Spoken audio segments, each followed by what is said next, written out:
ఇది కొత్తకోట మండలం కన్నయ్యపల్లి ప్రాథమిక పాఠశాల.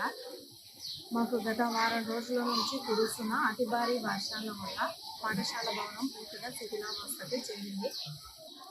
అన్ని రూముల్లో వాటర్ లీక్ అవుతూ ఉంది. విద్యార్థులందరూ కూడా 5 తరగతులు పాఠశాల వరండా ఆవరణలో కూర్చొని చదువుకుంటున్నారు. పాఠశాల భవనం పడిపోతే విద్యార్థులకు ప్రమాదం జరిగే సూచనలు ఉన్నాయి. కాబట్టి అధికారులు స్పందించి ఎంఈఓ గారు, డిఓ గారు పాఠశాల విషయంలో చర్యలు తీసుకోవాలని కోరుకుంటున్నాము. ఇంకా కానాయపల్లిది కొత్త పాఠశాల భవనం కూడా ఉన్నది. కానీ అక్కడికి వెళ్ళి విద్యార్థులు చదువుకోవడానికి ట్రాన్స్పోర్టేషన్ సౌకర్యము లేదు. ఇంకా అక్కడ వాటర్ ఫెసిలిటీ కూడా లేదు అని అంటున్నారు. కనుక ఆ పరంగా ఆలోచించి కొత్త పాఠశాలలోకి వెళ్తే అక్కడ పాఠాలు చెప్పడానికి మాకు ఏ అభ్యంతరము లేదు. ఇక్కడ ఉన్నంత వరకు విద్యార్థులకు ఏ ఇబ్బంది జరగకుండా చర్యలు తీసుకోవాలని కోరుకుంటున్నాం. లలిత ఐఎమ్ స్టడీయింగ్ 5th క్లాస్, నానంపల్లి గ్రామం, కొత్తకోట మండలం. మాకు క్లాసులు బాగా లేవు, మేము బయట కూర్చుంటున్నాము.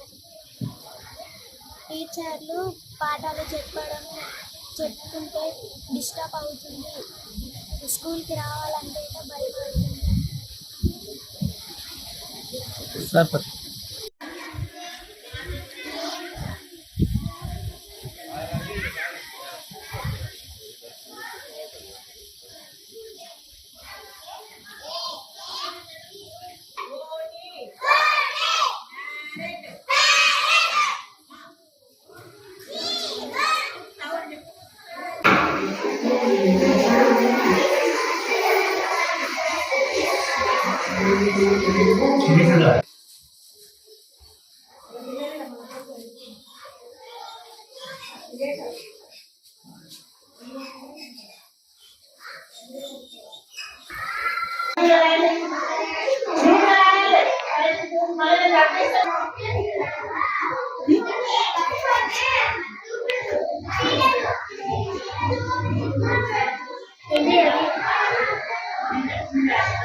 అసలైన తొలి వెలుగు.